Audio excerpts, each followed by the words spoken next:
Good morning. Welcome to the channel. I'm Wayne with JIS Truck and Road Grading.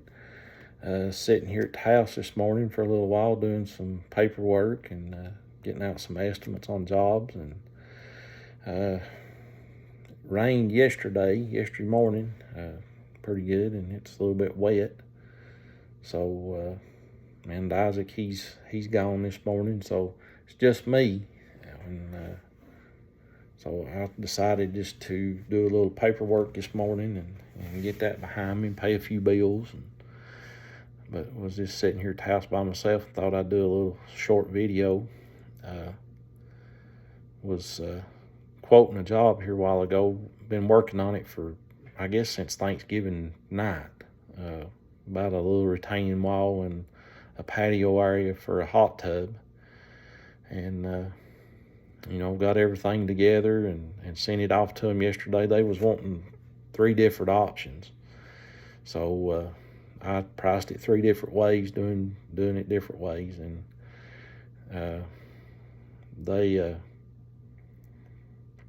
when I talked to them, they said, well, just off the top of your head, what do you think it'll cost?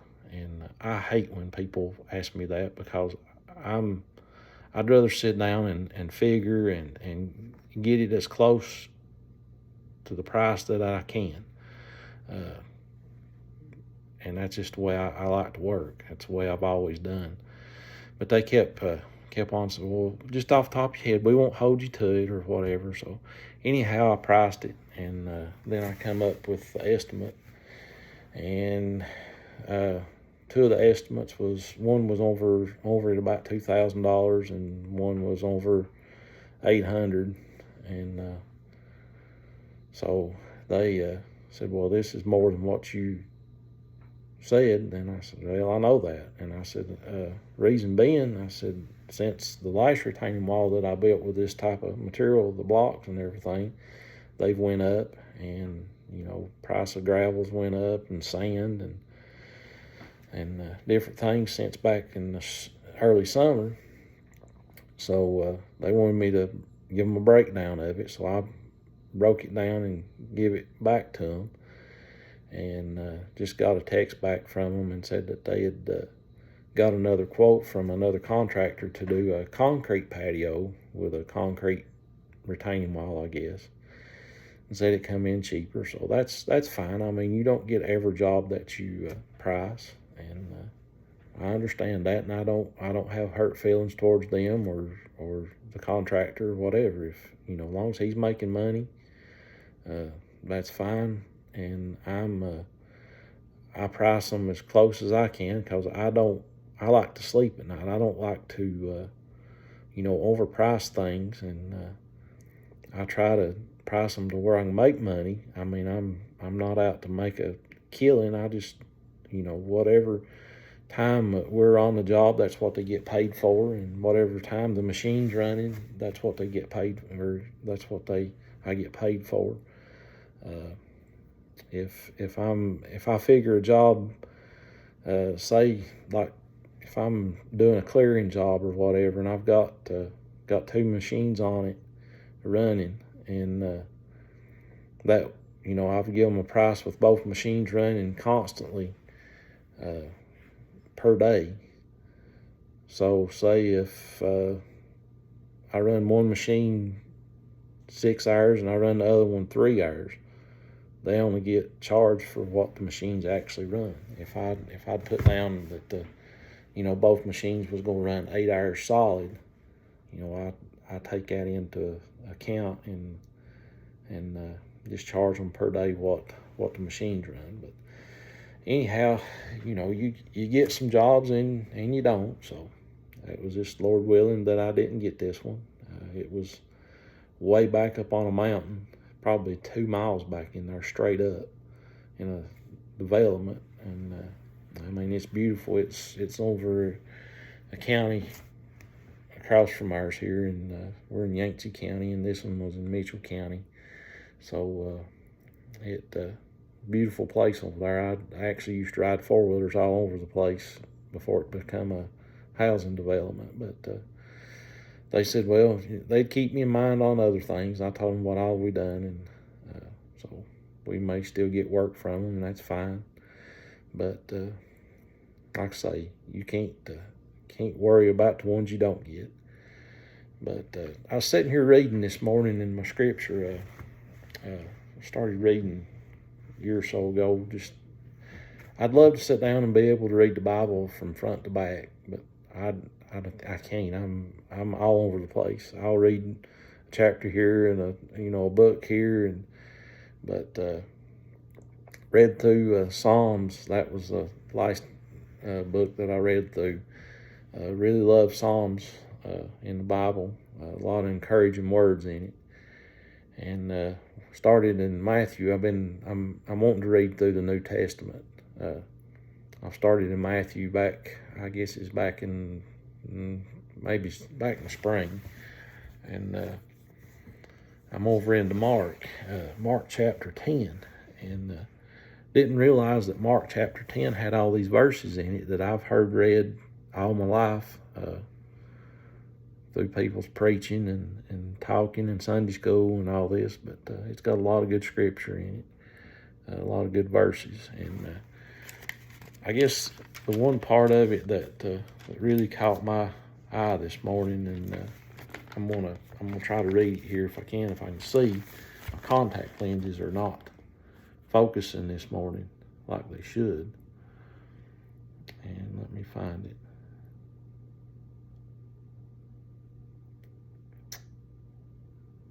Let's see.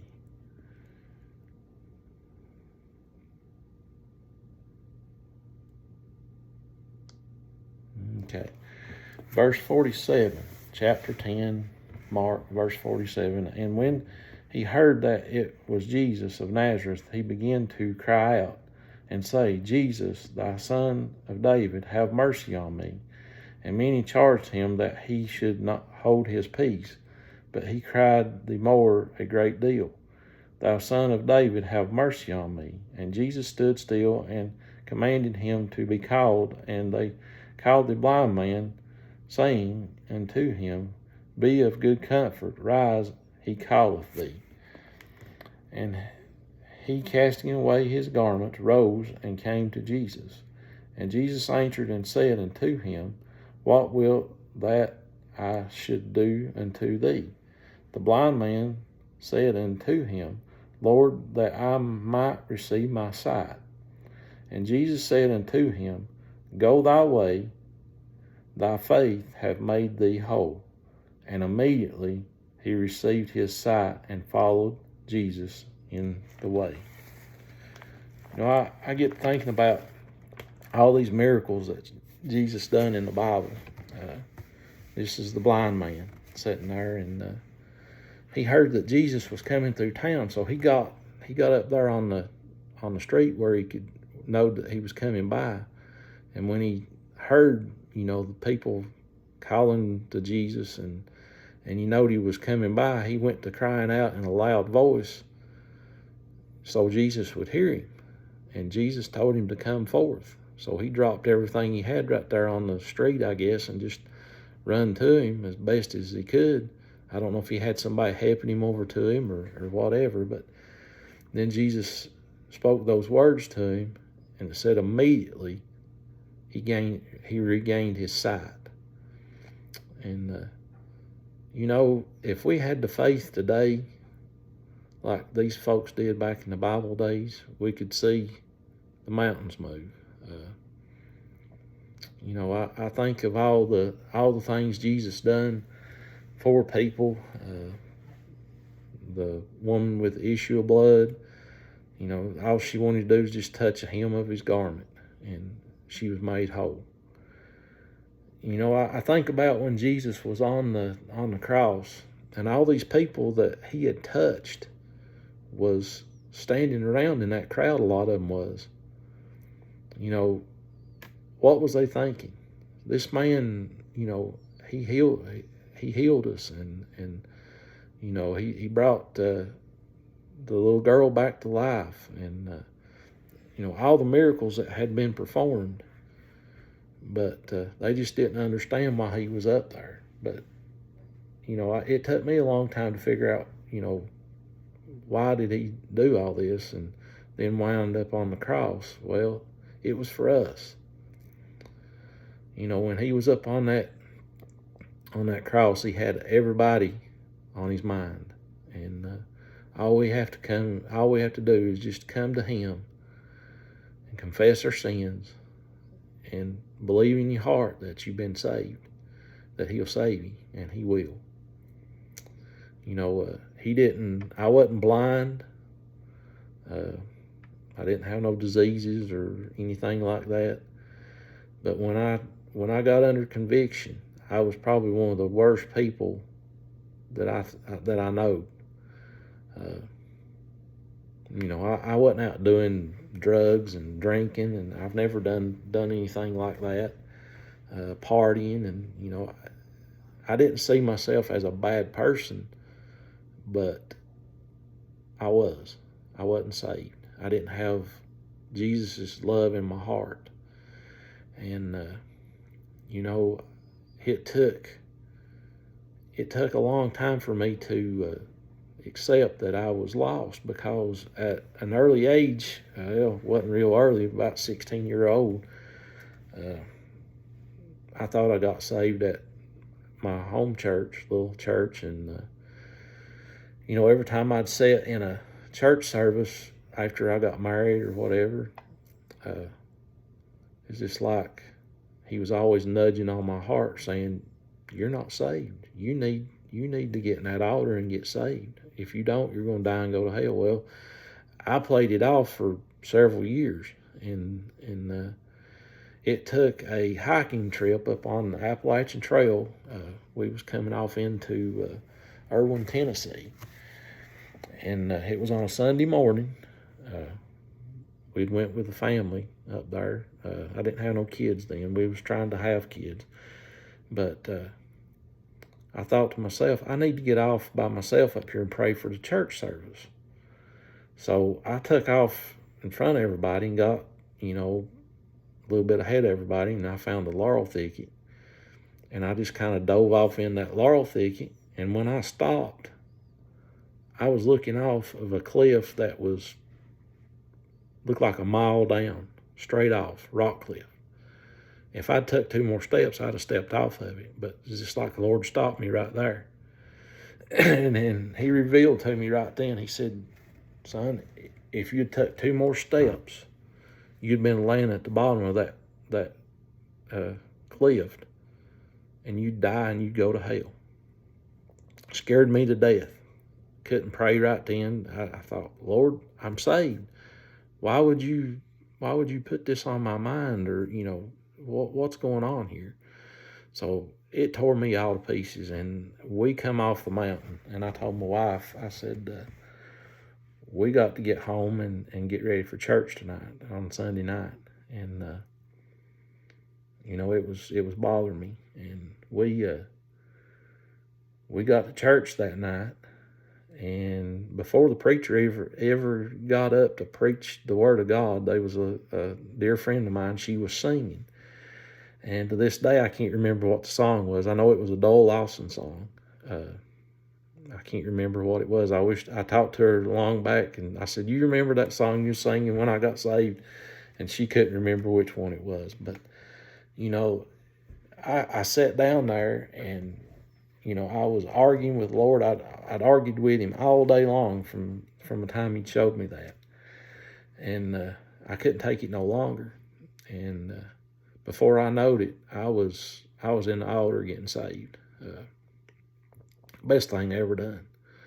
At that time, I was a superintendent at the church. I opened Sunday school on Sunday morning. And it's funny, the preacher, he got down and prayed with me, and he said, what happened? I said, I just got saved. I said, I thought I was saved, and I said, I got it this time. And that was July 1st, 2001. And he looked at me and he said, now what are you going to do? I said, well, now I can do my job here at church a lot better. And, it went on. Long story short, we'd been trying to have kids, and everything we was trying just never would work. And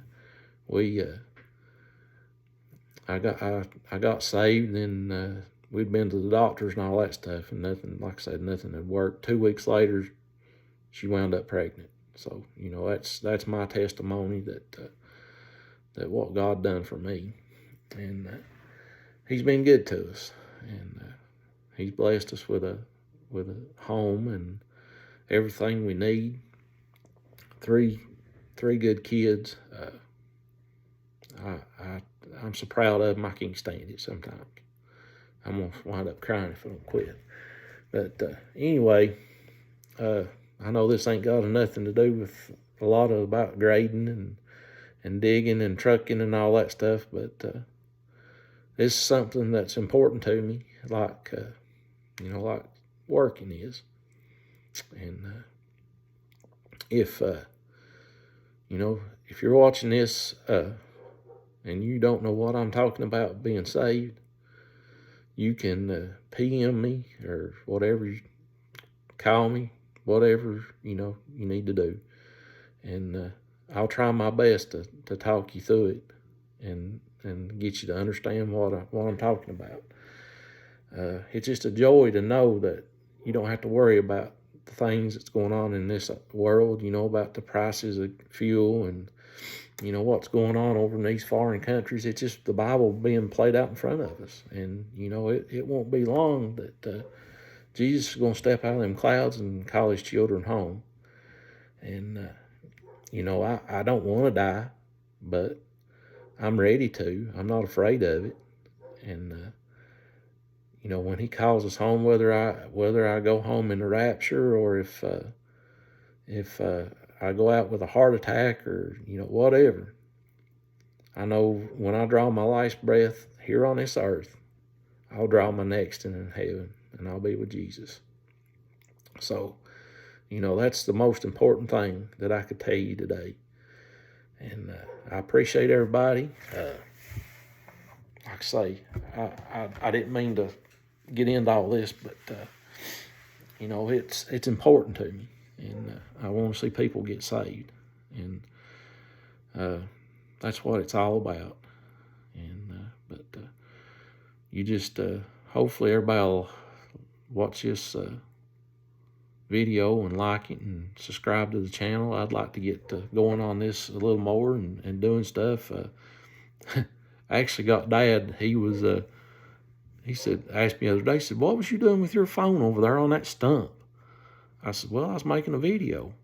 "A video?" I said, "Yeah." I said, "I put them on YouTube." I said, you know, I show him every once in a while videos that people does. I'd show him Todd, Digging Life 21, and I show him Sam on TriStar Digging and these different people that does stuff like we do, and he'll sit there and watch them, and he'll say, "Well, what'd they do that for?" Or, you know, "That's something that we need to try to do," or, you know, just whatever. But he watched that video that I made.